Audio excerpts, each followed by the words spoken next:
like, subscribe, and leave a comment. So here's your review of AEW Collision, the week of the 27th of November. Obviously, if you're in England, it's the week before. Obviously, we're behind. So it starts with Claudio Castillo, I think Castagnoli, that's how you pronounce it. I got it right for once, I think, versus Danny Garcia in the Continental Classic tournament. Really good match.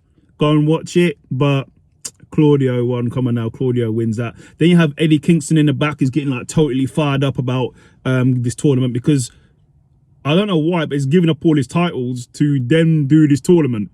Makes no sense whatsoever, but okay, good luck.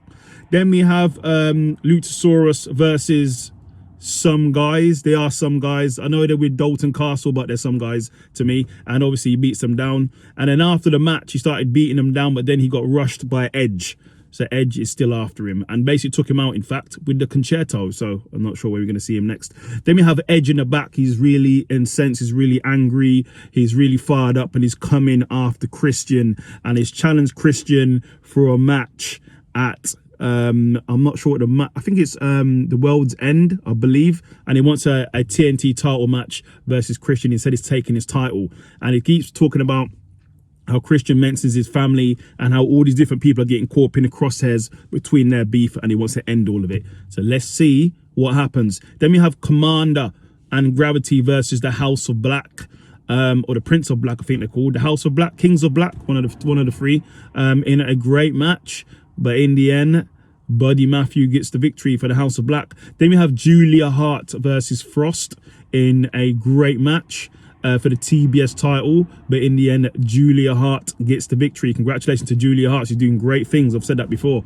Then we have Don Callis and Hobbs. Don Callis is basically calling out Chris Jericho and Kenny Omega, saying that he's gonna squash him, he's gonna come for both of them. And I think he's sort of mentioning a 2-on-1 match versus Hobbs versus the Golden Jets, I believe. And obviously we know that Hobbs is big, he's black, and he's jacked.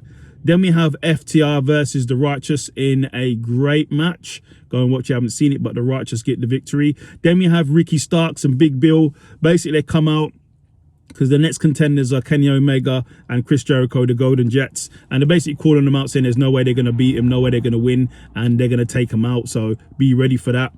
And then Big Bill did have a good moment on the mic. He's talking about how he came from rock bottom. He came from drinking a lot of alcohol, come from being not a deadbeat but nearly a deadbeat, and came from being on the rock bottom to where he is now.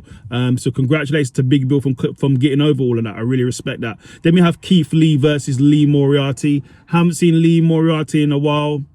He used to lose every single week, and guess what? He lost again this time. So Keith Lee wins, and basically Keith Lee calls out somebody, so he's going to be coming for somebody. I don't know who it is, but he said, you know who you are. Then in the main event of the evening, it's Eddie Kingston versus Brody King in the Continental Classic for all the titles. Well, Eddie Kingston's titles. As I said earlier, Eddie Kingston's giving up his titles. Was it really a smart thing? I don't think it was, because Eddie Kingston actually lost this match. So Brody King gets the victory and he gets 3 points. So that's your review of AEW Collision. Leave a comment.